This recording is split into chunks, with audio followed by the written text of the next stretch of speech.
really excited to be here. Just wanted to get our panel started here at Digital Hollywood. We're going to talk about AR and VR. My name is Steve Masur. I'm a partner at MG Plus Law Firm, and we are a firm that works in the technology space. We're basically like a regular technology investment firm, legal firm, and we've been doing it for about 25 years. And I've personally been in the technology space for about 25 years. I'm a multiple rodeo cowboy, done a whole bunch of different kinds of businesses, and I've been involved in VR businesses for about 20 years. So I remember the 80s in VR, and the 90s in VR, and the 2000s in VR. And now we're in the 10s in VR. So I'm really excited because all of the things that we talked about through all of those sort of development eras and misstarts and restarts and all of the history of that, all of those things that we talked about are finally starting to happen now. And it's really exciting. So we'll talk about the device business, as well as the live VR experience business. And what I'm most excited about is our panelists, because we have an incredible crew here. In our meeting at the beginning, we had so many interesting things that we just started on, and that's what we're going to talk about now. So with that, I'd like to have the panelists introduce themselves, starting with Dane.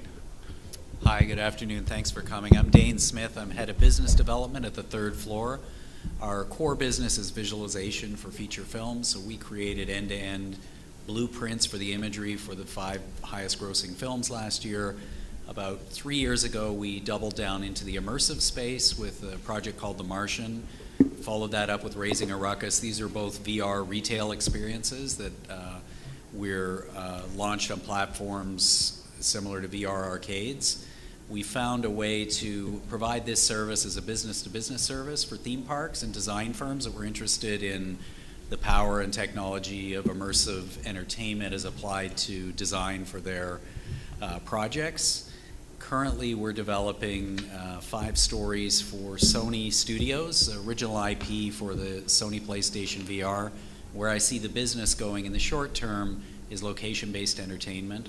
We're really excited about all of the opportunities that are springing up globally to take this technology into that space.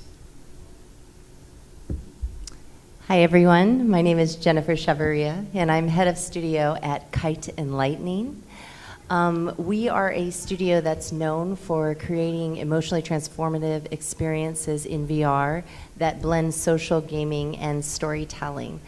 For those of you who maybe aren't as familiar with our studio, you may be familiar with some of our work. We launched a piece that kind of put our studio on the map called Sense of Peso, and that was back in 2013. It was launched on Steam and Oculus, and that was a first-person VR experience that took you through a multitude of different environments from the waking life into the afterlife. So it was very thought-provoking.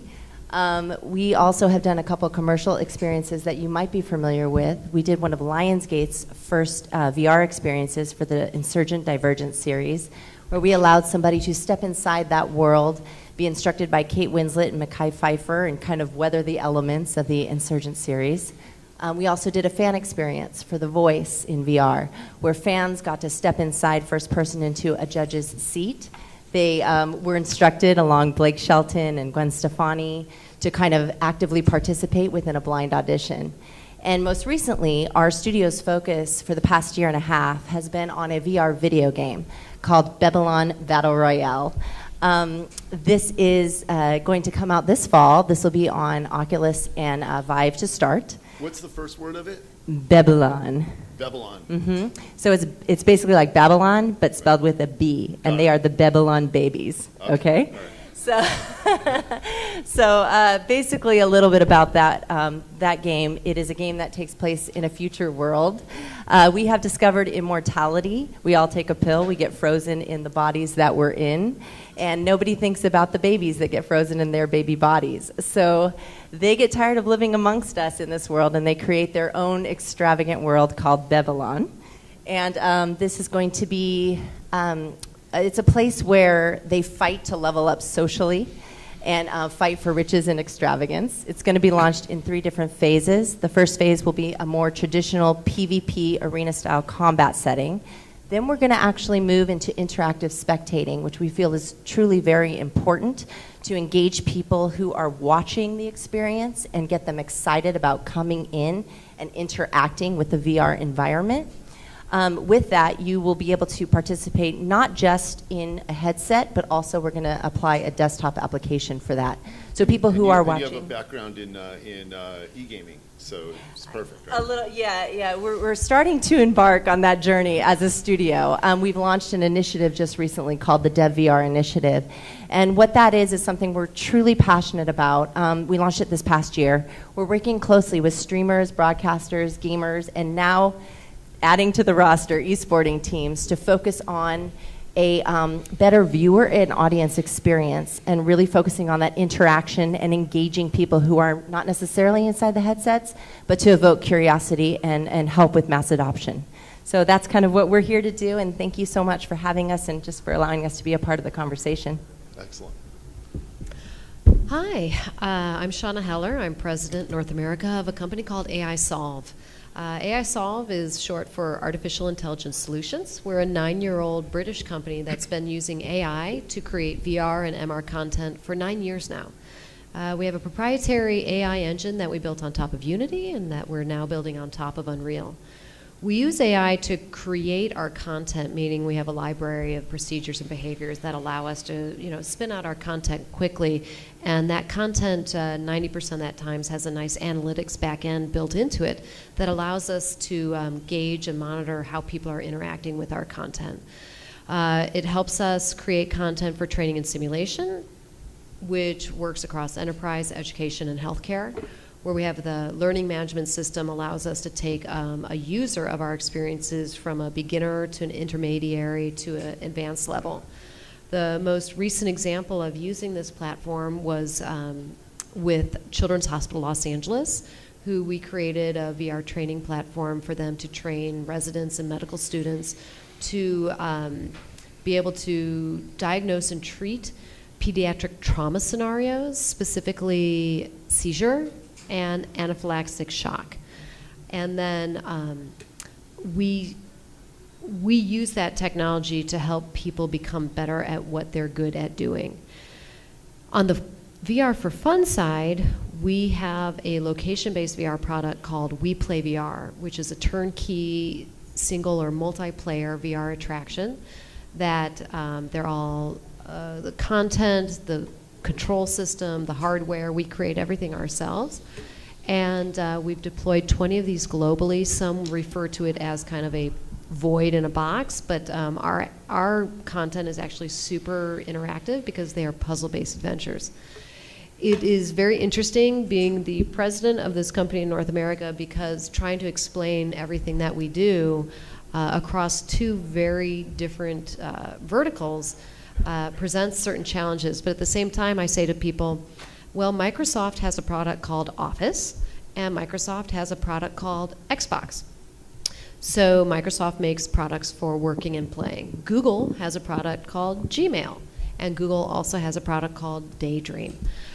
So we've considered ourselves a very small version of this, and we're rapidly scaling. We've gone from 25 people to 50 people in kind of just a matter of months. We're spread across three continents, North America in the US, and then England, and then also in Bangalore, India. Oh, excellent. There we go. Daydream is interesting because it used to be our client, my firm's client, and we actually sold the name to Google. It was really interesting. Oh, that's fun. How it happened was hilarious and fascinating because Google didn't want us to know who we were negotiating with, so they used a private investigator. That's creepy. Exactly. Hi, I'm Andy Vick, co-president of VR and Immersive Entertainment at STX. We are part of a larger movie studio. My partner and I had founded the company almost 5 years ago, produced over 100 360 experiences. We worked closely with Google, closely with Facebook to help them launch a couple of their sort of more front-facing, immersive technologies. And Hey, Andy, can you speak closer to the yeah, mic? sorry.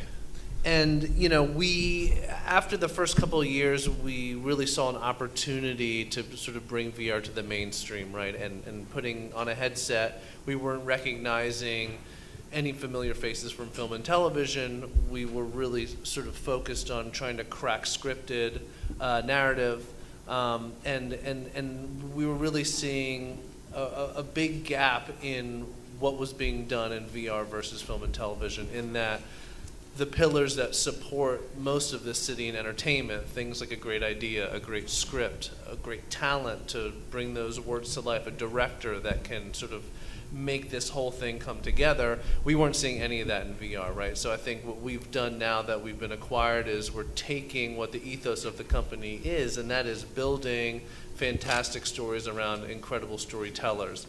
A good example of that is a first project that we did. Robert Rodriguez wrote and directed it, starring Michelle Rodriguez from Fast and Furious. Norman Reedus from Walking Dead is also in it. And Robert made a Robert film. And right now we're in post. Double Negative is our post partner, really fantastic British-based visual effects company. And so very quickly, what we're doing here is, Robert's the first example, right? But we're also working with people like Dave Bautista and Kevin Smith and Ed Helms, and it's a long list of 15, 20 projects, thank you, in development. And the idea here is that we're funneling it all through a new channel that we'll be launching later this year called Surreal. And we sort of look at this as the HBO of VR. We're not trying to make a scaled play, right? We're not going to make 100, 200, 300 projects over the next 18 months. We're going to be very specific about the kinds of projects we're doing, take good care, funnel them in. We have an exclusive partnership with Daydream, Google, and then we'll go out wide after our exclusive window. But I think for us, one piece that sort of separates us is we're really trying to figure out how to monetize it and make this an actual sustainable business, so that we can keep doing what we're doing and sort of ride the wave. All right. My name is Tom Wright. I'm head of technology and production for a company called the Milton Group.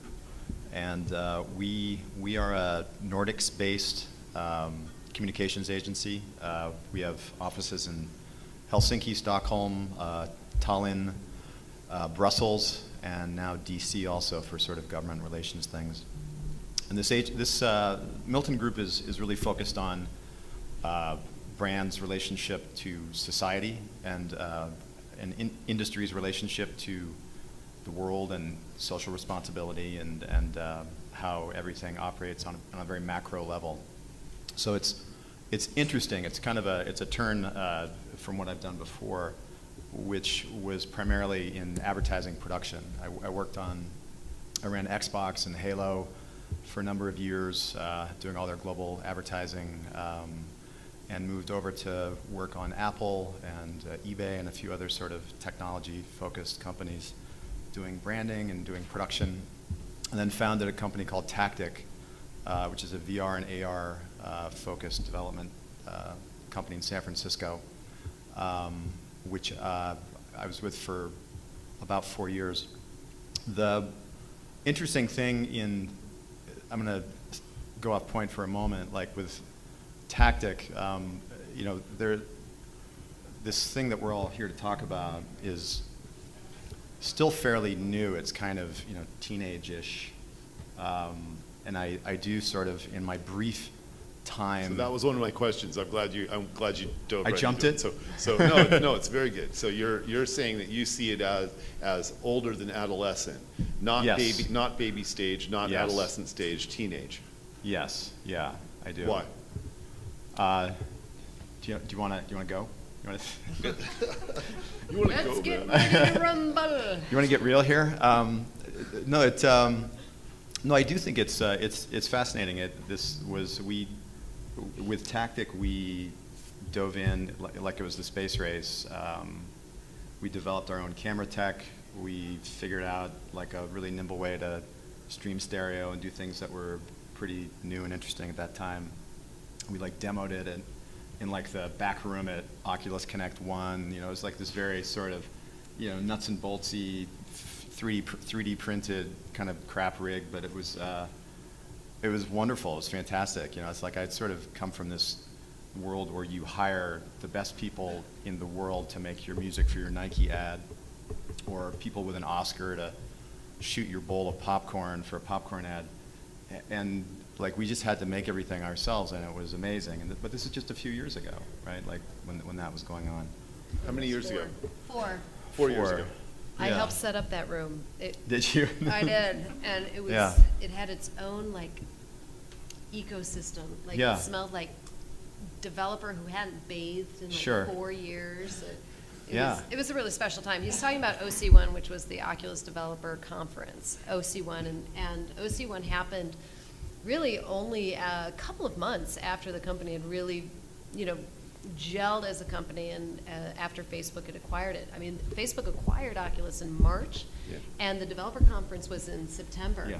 And so we were really, I mean, a dev conference is supposed to be focused on developers, but in particular, we really wanted to support and let developers show their VR content. So we set up this room, and we put computers in there, and like literally there was like a bio thing going on above it, and it was the heart of that entire conference, because it was all of these, Kite and Lightning was there, Another World Productions, like we had a Turbo Button was there. All of these VR developers were like just grateful to have a place to take their content for 4 hours and show it and not be stressed out about hardware and things like that. So it's fantastic that you were in there. And everyone else was, that's where they wanted to hang out. Yeah, the other people wanted to see their, jam-packed in there. It was the other people wanted to jam-packed. see Yeah, it was great. what each other were building. So almost like what the way South by Southwest used to be for musicians, where they're sort of Yeah. trading riffs.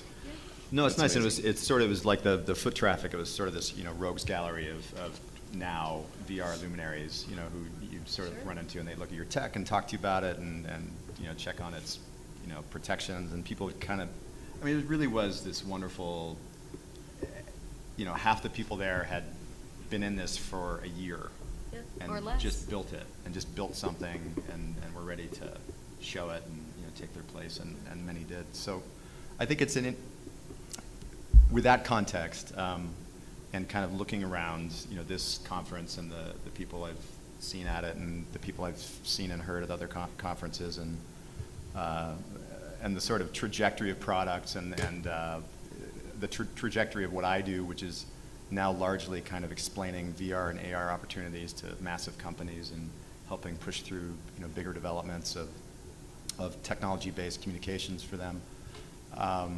It's definitely kind of getting there. Like we've gone from the age of the astronomer to the age of the astronaut, and we'll eventually get to that decadent stage where, you know, there's also like astrologists, you know, like crowded around it too. But it's a really interesting moment. So back to your other analogy, it's like in its teenage years. So Yeah. what does that mean? Like, you know how with teenagers you sort of start to get a sense of who they're going to be as people, but Sure. not really yet. Is that what you're saying it's like? Yeah, it's like my other. I'm going to use up all my analogies right now. My other one is that this was an industry of it was engineering led. Like engineers Yeah. built all these things, and engineers built the first great creative applications, and now they're platforms, and so actual like creative people and strategic people are kind of taking over those things and pushing them further and further, Right. and that's a great kind of teenage. You know, So, kind of so I experimental have a time. question. You all have worked with sort of famous people working on these projects. And you mentioned a few directors, Robert Rodriguez, a number of other directors. Are they good at making VR? I mean, is the fact that they're a big name in flat screen, square box, So- make them good at VR too? Let me take that question just quickly, because at our company we work with all the top directors, and there's a huge push by my R&D department to get them into the head-mounted display and start designing their worlds, which are partially live-action plates, partially CG, partially not designed yet environments. And we find most traditional directors very reluctant and a little on the technophobe side to dive into this. But once we break that threshold and show them that it's just a tool, it's another another way to communicate and tell stories, they fall in love with it and they're repeat customers, and we start to design tools and worlds around this technology. So I think that at least for the next few years, the real opportunity with this technology is business to business. It's designing worlds with people that are working on large marketing plays or large feature films, because it allows you to focus, bring in a conference of people regardless of where they are, as long as they have an internet connection and a head-mounted display, and very quietly engage in world building. And also in our industry now, we're seeing something called transmedia. So we're building an asset for the film, but the studios now want that asset to be able to port to VR, AR, the theme park, their OTT play. They don't want to pay twice for the same thing. And so VR allows you to do that in a way that creatives are comfortable with. The younger directors, the new directors that are coming up, grab it with both hands and are usually more aware of what they want than we are. We're playing catch up. But the old guard definitely struggle. The one exception, Steven Spielberg and Ready Player One, we're chasing him around. We couldn't keep up with the ideas and creativity and demands that he had for this technology. That's fascinating, because I've done a lot. I've been involved in a lot of sports as they developed, and early sports. Starting with windsurfing and kiteboarding, sports like that. And the natives for these sports are always better than the pioneers. They take it to the next level. Like in kiteboarding, it wasn't the pioneers who were boosting the 30-foot airs and doing loops and stuff. And so I'm guessing it's like that with VR. How I equate it, I don't know how you feel about it, but for me, I feel like this is a medium for directors of photography and graphic novelists who know how to set a story, create a world, and then let you explore. And are the tools ready? I mean, is it, you still have to build your own tools, or the tools are ready, but the language isn't set yet. Okay. Well, and I think like when you're looking at Gen Z coming up, right? I mean, VR, as you're saying, is not foreign to them. They are living in this world. They hardly know. I mean, especially like going out and going into different communities with our initiative and talking to these streamers in Kansas, in Middle America.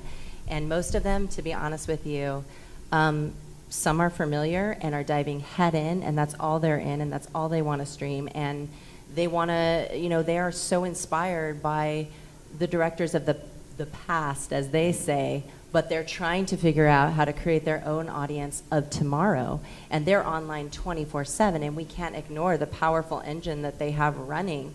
And the thing is that for us, it's really important, and I feel like as we're defining this this time and storytelling, I don't think anybody's really defined that yet, and we're all working towards it together to find that. But for us, and I can only speak on behalf of our studio, essentially with gaming, what better way to create an experience that fans who are watching you play are watching your skill set within an environment to be able to jump into that experience with you. They feel that they're in there with you, connecting with you, touching you in this environment. That is extraordinarily powerful. And so I'm curious to see between traditional storytelling or a narrative versus an interactive narrative, how we're incorporating those two worlds. I come from actually, before I ever got into digital, I did live stage shows, and I worked with Variety, and it reminds me of the days when we directed Illusion and Magic, and you had to control an audience within an entire environment, and that was kind of a raw sense of immersion for the time, right? Yeah, it seems like that to me. Like it's Yeah. back to the world theater, like where it's more like theater production than it is like film production. Which is why I say the kids these days, that's essentially what they're gravitating towards, and it feels so new and fresh to them, but it's just in a digital environment. That's the only difference. But same principles and same application and same way of storytelling, and really thinking about using this space. And there's so many different ways to direct people, not just with the obvious thing that there's an actor standing over there talking to that other person. How are you one step ahead of everyone, guiding them through the experience? And that's really where we kind of have to think in regards to my opinion on storytelling. For us at STX, I think everybody on this stage has a different take, and I don't think it's because there's a different opinion about what it is they're doing, we're literally operating in different areas within VR, right? So for us, there's 360 video, there's 180 video, there's interactive, there's MR, there's AR, but that's not really part of the conversation. What's MR? Mixed reality. Okay. And so for us, All VR. after producing a ton of 360 video, and because we were always so focused on telling scripted stories, I think we realized that it's not the best for anything but sort of experiential, and sort of a way to do unscripted really powerfully. But when it comes to scripted, we were sitting down with a lot of these big directors, right? Rodriguez, Smith, all these guys, and I think they couldn't bring what they've been doing over the past 20, 25 years to the table. And for us, it made us revisit how we're approaching.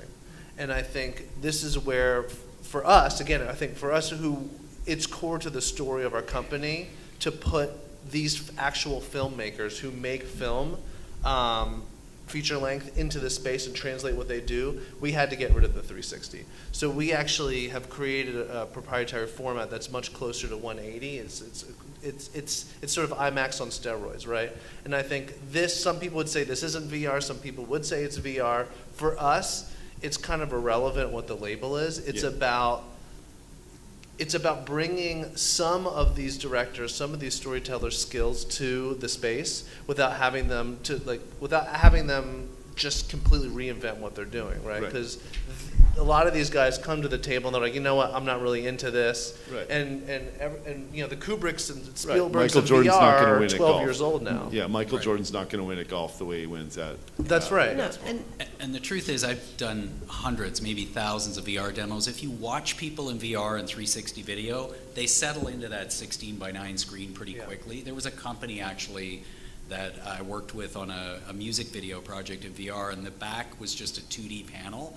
And at first I was a little nervous about their approach, but in the end it was very successful, because once you set your peripheral vision and you realize there's something happening over here, you've achieved presence, you're in VR, and it doesn't matter. You can have a smaller screen, especially with filmmakers that are more skilled at filling that smaller screen with something interesting. Okay, so it's irrelevant what you call it. It's just a new entertainment medium. So how does it fit in with the existing entertainment I'm going to disagree with that mediums? there. I'll disagree with that there because VR knows you're there. 360 video, 180, they don't really know you're there. It's content that's going to play. It's not going to change where you're looking or how you're viewing it. VR at its core knows you're there. Like with Atomic Blonde, you're watching Charlize Theron do what she does, but you're not there. Right. So keeping that separate, that VR knows you're there. And I think it's an important distinction because when you're using VR to solve problems, share knowledge, save lives, using it as a tool, it's performing something very different than when you're using it for entertainment. And it's kind of like the internet. And we make a lot of analogies, right? Like we're struggling to find the language for it. We're 4 years in and we're still kind of trying to find the right sweet spot. And it's going to take a bunch more years to find the right language for this. But the heart of it is that I think of it more like the internet. I bank on the internet. I communicate on the internet. I also receive entertainment on the internet. I do a bunch of different things. Sometimes the internet is utility, sometimes it is an entertainment portal, sometimes it's a tool. VR is very much the same thing. And because we're in this niche within a niche, it's easy to forget that in time this will grow and blossom to be a tool for some and entertainment for others. Right, so most of what we are going to see hasn't been built yet. Yep, essentially.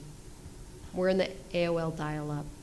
Okay, right, okay. So how does it all fit together? Like, where does VR fit into the panoply of media? Where does it fit in versus television, versus film, versus music, versus theater?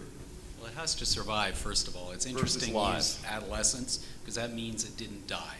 So there was a period of time after 2014 where a lot of work and enthusiasm started to dry up because everyone realized that people don't want to watch 2-hour movies on a DK1. You know, There was a bit of a false start, but it survived and thrived, and there's a lot of interesting things going on. I think that to answer that question, you have to ask the next generation. When I talk to my nieces and nephews, people that are 9 to 13 years old, and I get invited to a screening for Solo, they don't even know what that is. They're in Minecraft, and they're in Snapchat, and they're in these other social media and world-building forums. And I think there's probably someone in that world that's the next Spielberg, but they just haven't ascended yet. But they're growing up with these tools, and it's our job to monetize it, keep it alive, keep it interesting, find new markets and silos for it. So that would be my answer. And it also, I mean, the next generation is all about community. Right. Everything is community, authenticity. They don't want to be sold anymore. They want to be a part of something. Yeah. And we need to be responsible to answer to that and give them that experience. Yeah, that's interesting because I'm doing a lot of work in the crypto space, and those people want to be part of a community. They're collaborative, and they're collaborating on these kind of like really not very well developed platforms like Telegram. You know, like it isn't really a VR. It isn't what it could be if we had real VR. And they want to evangelize. They Yeah. want to evangelize. Let them evangelize. Let's create great content that they can grow with us, and we can include them in that process and be an authentic brand, and then let them evangelize for us. Okay, and that brings us to an answer to a question that I think a lot of people have had for a long time, which is why did Facebook buy Oculus? And now we see what the connection is and what the brilliance of the purchase was, that people could actually interact with each other over this medium in a fully VR world. Yeah, I mean, I'd say that we're not out of the clear yet. I mean, just like any teenager, there's still a lot of things that can go wrong. I think anyone who's creating content for this new platform has a responsibility to do all these we're talking about, but also create things that push it forward. I still think there's a danger of it being incredibly niche and not being this broad product that's used for utility, that's used for entertainment. I think, especially with new technology, people are always running at the next thing. Like we work with Google all the time, and now their whole sales team is just focused on augmented reality. Well, like 18 months ago, it was just about VR. And I think, why don't we make VR a thing before we move on to the next thing? Whether it's raising capital or it's one of these big media companies that need new sort of products every 18 months, I think for us, we want to stand still for 1 second and start trying to make it work in the iteration it is today instead of thinking about like what's going to happen in 10 years. Because if we don't make it work today, then it's not even going to be a thing, and VR won't exist. Maybe it will be for B2B and for specific sort of small niche things, but I think for us to make it something that you can get utility, you can get entertainment, you can get all of these things, we need to start getting wins on the board now, and we have to start creating a way to like build a real business. Yeah, that's really a good point. I mean, I at our firm, we work with a lot of entrepreneurs and early stage companies that are building new things, and the timing of that is always so important, and the understanding that you've got to do what you can do now. Yeah. The platforms whatever the tools are right now. Yeah, the platforms only have so much money to keep funding startups, and brands are already bored of VR. So if those things are drying up, well then how are you going to make a sustainable business? And I think that's creating a great experience, whether it's an interactive game, whether it's a 180 video, whatever it is, whether it's a box you ship to a school and it's for education. I think there needs to be a way to make money because it can't just be a charity. Right. Yeah. Right. And that actually brings us to live versus device and interactive. So Dane said before that he thinks the future is, the immediate future anyway, is what I call the real estate play, which is experiences that you can go inside and be part of it, and the brand activations that you can actually experience physically with live actors sometimes, and how does that develop? So I just want to expand on what I said for a second. I think that once we get to mass market, which means there's 300 million headsets that everyone agrees are the best, and there's 100 million regular users, there'll be a lot of investment and content created. But in the short term, most people are intimidated by which headset to buy and the equipment they need, and we keep changing our mind about which horse we're betting on. So these LBE experiences like IMAX VR and Dreamscape Immersive solve that problem. The audience member can just walk in there and put their money down and have that experience without having to worry about the tech and everything on the back end. And what's interesting that's coming out of that community is that the most successful content is original IP.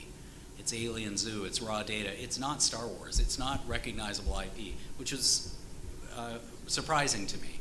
I thought that the smart play would be align yourself with a broadly recognized IP, but it really isn't. It's design something that services that new media platform really well, and the audience will find it. Don't you think that's because it's just marketing? Anything that's associated with big IP is just marketing. Yeah, and it turns marketing, people- you can't monetize marketing very well. Right. So VR really is the new IP, right? Like, Yeah. you know how to, I think we can all agree that Beat Saber is Yeah. phenomenal. Imagine that, yes. It's still not the killer app. Everyone should just take a chill on that. But Beat Saber is this really phenomenal VR app where it is basically music visualized, flying at you, and you have to knock it down. And it's to a beat, it's to a rhythm. Playing it is fun. Watching people playing it is fun. It is just fun. And there's ROI, right? I mean, it made a ton of money. It got to $1 million Yeah, it was very a quickly. super. If that thing cost $100,000 Right. to make, I'd be shocked. So Okay, that's so the this is- bright spot. So this is a new medium. I mean, this is better than going to an NFL game because you actually get to play. Yeah. And watching is highly not addictive. Like you have the background. How would you describe it? Well, I mean, for myself, they were playing it in the studio. I didn't actually get in the other day, but I will say this. Once again, it goes back to community, right? Socialization within the environment and really participating together and sharing in that experience. And something entertaining to watch and to watch your friends play. Once again, we're just going back to this generation that's coming up, that is their expectation. That's what they're expecting us to deliver, and that's what they know. Right. So it goes back. Also, I just want to kind of touch on something that Shauna said earlier, too, that is really important, and it's the medical aspect, the rehabilitation for people. Ironically, I went, once again, I'm going to bring up Kansas, because I was just there literally 2 weeks ago. And I know this sounds... Are we there still, or are we yeah, not we're there pretty anymore? much there. But I'm bringing it up because I felt it was important. There was a massive, active gaming community there, right? Enthusiastic, ready to go, right for the picking. And so I went out to talk to people out there. And the reason why I said this was I met with a multitude of different companies out there, some in healthcare, some in gaming, some streaming communities. The importance of what I'm saying right now about this is to understand that, number one, VR is so very new to middle America, okay? And we, like almost any experience that's coming out, they are excited about. So that's number one. Number two, when people are introducing rehabilitation for PTSD, things of that nature, we're taking the stigma off of something that was once deemed as maybe dangerous or negative, and we're making it a positive. So that's great for enterprise and expansion in that area, and also for, emotional training to understand what your colleagues are going through in a training environment for different companies, like Walmart, they've all adopted. So there's so many different ways we're defining this as we go, and I think there's really something for everyone. And when we talk about, sorry, I'm gonna circle back too on the AR, VR, and MR kind of topic, there's a place for everything. And they all have very different utilization, Right. and we need to just understand how, for each of us, like how does it apply with what we're Right. doing, and then using the best, because these are all wonderful tools. But don't try to make AR make your content good. Always start with good content, original content, Right. really accepted right now and open for the market. And people are excited, and introduce them to these new worlds in whatever technology you're choosing to go down. So it's just tools. You have to think of it as a tool set and think about what your objective is to use the tool set. And community. Yeah, Community. we in that case, one event that we produced in New York at the National Arts Club a few years ago was a debate between AR and VR. So that was complete wrong think, is what you're saying. Yeah, I think they're It's totally debate. different. It's Yeah. like, people are always ready to stir up something, and the thing is, you can have a really fascinating conversation without there being any direct conflict about things. That you can just talk about the fact that we have a ton of challenges in VR yet. People don't like to put stuff on their face. Like, there's all kinds of stuff. And we've all encountered that. But the truth is that the more people you put in headsets, the more engagement you get. And the more people, it's just like when the mobile, I mean, when the iPhone came out, no one held it up and goes, this is going to be a great cash register. It took a couple years. And it's just, we're always in such a hurry. But you have to give this sort of thing some time. Yeah, that's that was one of the I did a lot of work in the mobile space, and I did a lot of mobile content work from the 90s up through the iPhone in 2006. And that was one of the indications of Steve Jobs' brilliance, is that he saw one of our client companies, a company called Shazam, and he saw that Shazam was going to be a way for him to demonstrate to people what the iPhone does, for exactly that reason, that people wouldn't be able to necessarily connect the dots without being led there. And I think that's something that in the VR community we should really think that way. Like, what is going to cause somebody to actually put this contraption on their head? Well, I think the more important thing is for the VCs and the analysts to start thinking that way. Right. We in the VR community, in the trenches day to day, we're fully aware of the strengths and weaknesses of this as a medium. It's the people who make their living from buying and selling shares and from promoting, or the success or failure in a daily headline, right? Like people who write these like attention-grabbing headlines every day. Is VR dead? Is AR dead? Like, seriously, you as common rational people, you just have to understand that we on the front lines of this, trying to create usable experiences, applications, and content, we look at that stuff and we're like, oh, please, just everybody relax. That it's taking away those expectations on those sides. There's a legacy, too. Those people are looking for short-term returns. So they're whipsawing between, we're all going to be VR billionaires, to, oh my God, it's dead. And each day they're flipping back and forth. The truth is somewhere in the middle. And if you look back into visual effects and the recent resurgence of stereography, the same thing happened. I mean, the first few big movies to actually throw the dice and put CG in them, films like Tron, the original, were failures, and were deemed as the harbinger of, it's over. We're never going to see CG in films. And the same thing happened with Clash of the Titans and stereo conversion. I mean, there's a mindset that Sean is talking about of investors that are looking for short-term gain, and they're really hungry for any negative so they can just get out of the space and move on. Yeah. So who here likes to make money? Hate it. Show of hands. Okay, everybody wants to make money. I'm allergic to it. So these things are hard to pitch, right? I mean, how do you pitch these things, and how do you get into the industry? How do you actually make this money-making and vibrant community? Tom's going to have some great thoughts. I will probably have some great thoughts. We've pitched a ton. I pitched a ton of VR projects before it was reasonable to do that. I think the first VR project we did was a B2B project, like the first thing we got paid for Nest, the little, like the fire detectors and all that. Thermostat, yeah, very terrific product.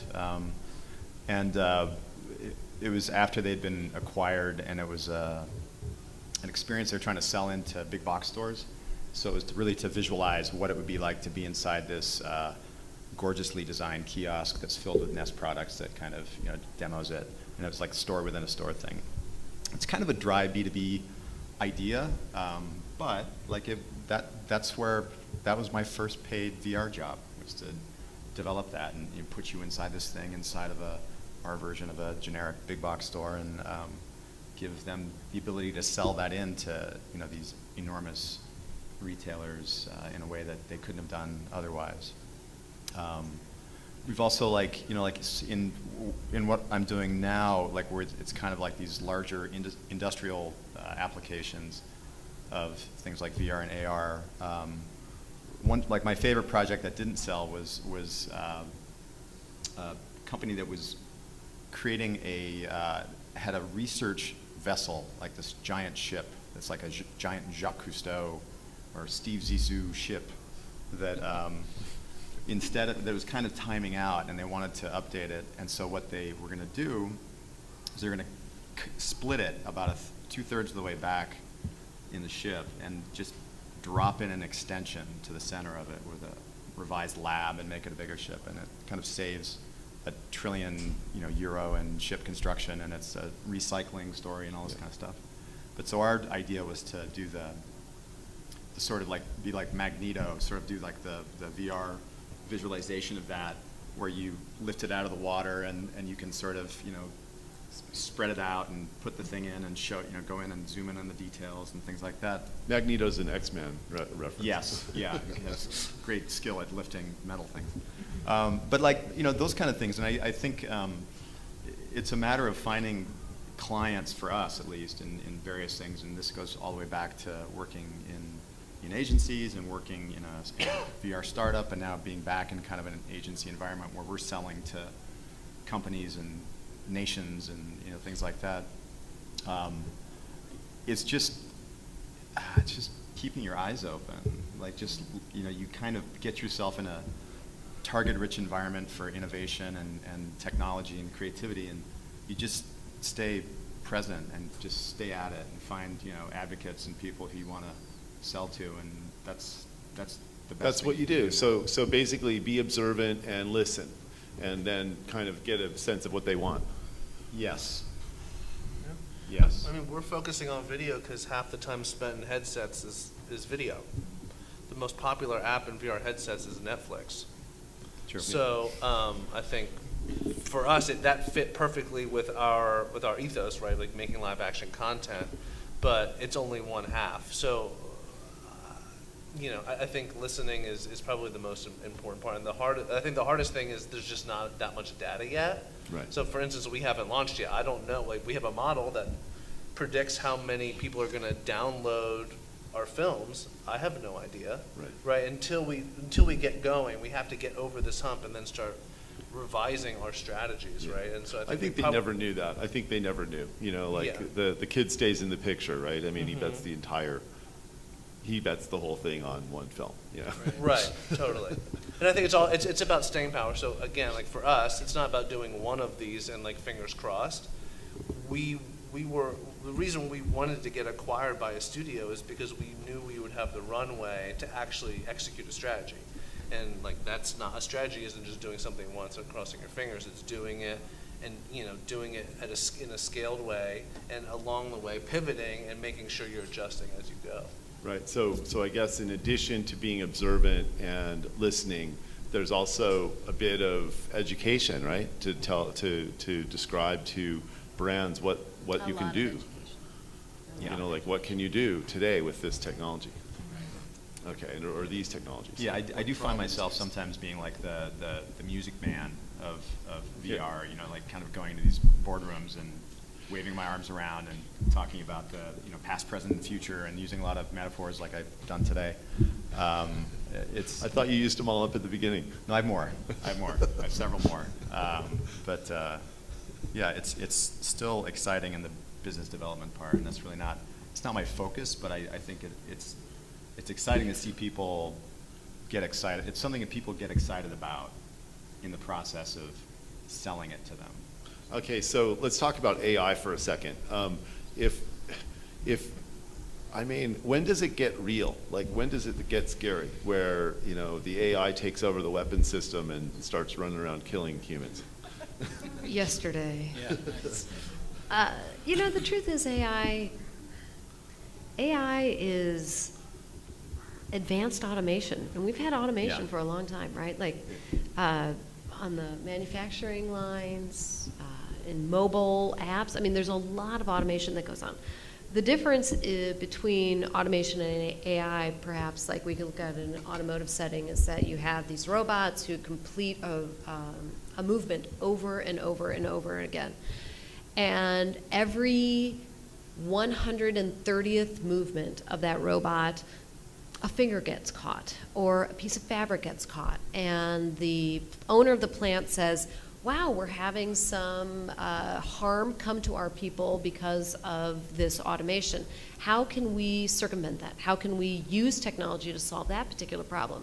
And so you introduce like computer vision and machine learning to be like, to teach the computers, you put some cameras and you train them to understand when a hand comes into view, to change modes. I mean, like, so AI is really just being able to distill complex actions and behaviors down to a comprehensible level. And automation was the first generation of that. And now we're marrying automation and advanced thinking technology together. There's always room for abuse in technology. I think we all see that on a weekly basis, if not daily. So yes, there are going to be people doing bat crap crazy things with AI. But if we put some regulations in place, we understand that there are going to be a lot of pilot programs, and that it's going to take a long, like we need a long runway to figure out how to manage and control meaningful use of AI. I think it's going to be good. It's like any technology, right? Like you have to try some things, monitor everything, and then adjust and then regulate and legislate along Doesn't the way. AI evolve on its own at a certain point? And is it the concept of management and control sort of? Theoretical AI evolves on its own. Okay. But everyday AI, I mean, if there is such a thing, the Martha Stewart version of AI, right? Like that's a non-evolving thing. Like it's a very purpose-built, very proactive type of technology. All right, so we have some really smart people here. Do you have any questions? Are there any questions? Okay, go for it. Yeah, I just had a question. You mentioned VC. Do you think that VC's aversion to funding VR is any different than VC's aversion to funding any type of content at all? So this is, the question is venture capital. Is venture capital a good way, different from in funding VR than any other kind of content project? Well, they refuse to fund VR. They don't like They to fund weren't content. refusing it 18 months ago. They weren't refusing it 3 years ago. Usually in the introduction of a new platform, you get about 5 minutes of content investment from VCs, and then they pull out this down every single platform. Remember the iPhone fund? Yeah. And this is what happens with every single platform. So Well, Yeah, they're not funding right now, really. I mean, unless there's some way to do you differentiate. think that's VR specific, or do you think that's just content in general? Content in general, I think. I shouldn't be answering the question, but what do you guys think about it? I think it's easier than ever to get money for content. The problem with Not for VR VCs, though. Not for VCs. How about VCs? I'm just wondering if VC. Oh yeah, I mean, VC. I don't know if There certainly were. There certainly were tons of VCs crowded around. VCs were funding the Bay Area. VR back in late 2013, 2014, 2015, and midway into 2016. They were- a lot of Yeah. deal flow, a And- ton of deal flow. Yeah. but they're not now because no one's making any of their money back. I Well, mean, it they- doesn't work for them. It's not. It's The not 10X what the it's not 10X their model- lane. They're getting out of their lane when they do that. Yeah. It's not technology. It doesn't work the same way. Like brands know how to fund content. You know, brands are making their money a different way, so they win either way. If the activation works, Sure. VCs will lose. There's a way to lose if you're a VC Yeah, funding content. there's a lot of VCs losing a lot of money in VR right now. There's VR. But they were investing. No, of course, but now they're 12, not 36. because their companies are all crumbling. I think they were the VCs. I like this VC question. This is my industry, but I like the question. But the VCs were desperate. They didn't have anything to invest in, and now we have crypto, so they're not going to invest in content anymore. No, I'm just trying to distinguish with content here, because I don't think it's a VR focus, so that's something interested in your perspective. Like I said, so when you have a new platform, the new platform needs a reason for people to buy it, as you understand. So people invest in those in the beginning. Once the platform starts to roll out and the content market starts, VC pull out. That's not the VC model. I don't think that's what I'm trying to get at. I don't think that's a reflection of VR. I think it's a reflection of VC aversion to content in the private market. That's not what VC Yeah. So, are there any other Yeah, but if we're questions? talking about platform, here, this will be the last thing I say on this, and then Right. totally Yeah. other questions. There are a lot of different moving parts to VR. There's the hardware, there's platform, there's peripherals, and there's content. If you have a leverageable, scalable platform, if you have a new co-creation solution, or if you have a new... Those are still getting money. Those Exactly. are still getting money. VR isn't necessarily bad for VC's content. Yeah, Content I is think rough, that's but if true. you have Yeah. something different or unusual, I mean, Kite and Lightning is a good example. You guys pulled together 2.6, 2.7, 2.5. 2 years ago, when that was still happening, and those guys were... Exactly. And the conversations we had, same thing. I mean, definitely, they're definitely shy right now, but it's not unheard of. And once again, in our conversations that we have, without disclosing too much information, kind of the route that we're taking and pivoting a little bit and understanding what we need to do to sustain and be responsible as a developer and extend the runway and run lean. Those type of things are on the positive side for our studio and how we're approaching the business model, just like you're saying. So as long as people, I think it maybe, yeah, at one point if it was the new shiny toy, it's not the new shiny toy anymore, and we have to prove viable business models now going into it, and it's still possible, it's just not as loose. Yeah, I think what Jennifer said is really important. We only have time for one more question. I'm gonna give it to you. I think what you said is really important because you're right. It isn't. There's always this fun moment when it's just blue sky and you can do whatever you want and just build castles in the sky. And I think that's done for VR. You're gonna have to find a way to make money. I don't know about that. You don't think so? Yeah, one thing I do think that over the course of VR and emerging kind of creative technologies, there's still room to make a thing that makes everyone want to use a thing to experience that thing. That's always an option for all of us, and I think that's how things just get crazy and catch fire, Pokemon Go. That's true. All that kind of stuff. I agree. It's just I don't think you're going to get money from VCs to do that. We're part of the studio. They make we fund content. That's what we do. So I think that's great. I can't walk into startup VCs and ask for money to make 6 VR films. They're going to be you'd have to way. Find someone who's specific and connected and Yeah. interested for sure. Okay, first of all, thank you all. Very informative. As far as children's content, is there a restriction, an age point restriction given children's eyes are developing, et cetera, which you cannot provide VR? What's the age range and above that you can watch VR? Doesn't Oculus say 13? But I'm not sure if it's steeped in any So science. there are a couple different routes you can take with this. One is that with OSHA and all that sort of, and there's another organization, Samsung had pegged 13 as kind of a indicator for you should be this age and above. So Oculus adopted that as well. More importantly, we each have, depending on how old you are, starting from the time you're 6 to 10 to 14 to 20, your IPD, which is your interpupillary distance, changes. It grows. It gets wider. Basically, we as adults have an average range of somewhere between 58 and 62. And that was based on a study of, I think, 4,000 people in the military back in the 1980s. So your IPD is this. It is the distance between the center of your eyes. And that impacts where your eyes converge to receive comfortable stereoscopic content. Meaning, without going cross-eyed, when you see stereoscopic content, what is the comfortable distance and range that your eyes have to be at this way to meet this way? So if you're 6 years old, your IPD is going to be this close, super close together. And your ability to focus on stereoscopic content is going to be right about here. But the headsets are built for an IPD out here, which means you're going to have a comfortable convergence out here. So there are all sorts of factors, psychological factors for what is a good age for children to be looking at this content. I have a nephew that I don't ever want to discover VR because he will never take that headset off. So it's going to vary from person to person, just like the internet, right? There are people who are I use the internet 10 minutes a day to do my banking and watch my Netflix. And then there are people who are I'm going to be playing World of Warcraft for hours online and I'm comfortable doing that.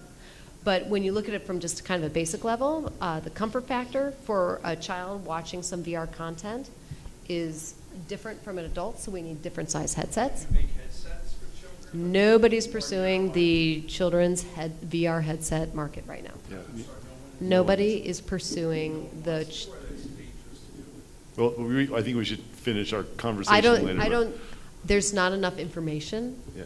There's a study that says it's dangerous neural pathway development issues and balance. Hey, I think this is a really good way to end because we started by talking about the people in the industry and we ended by talking about who they're serving, which is exactly where the focus should be. So thanks a lot for the panel. I really To be continued.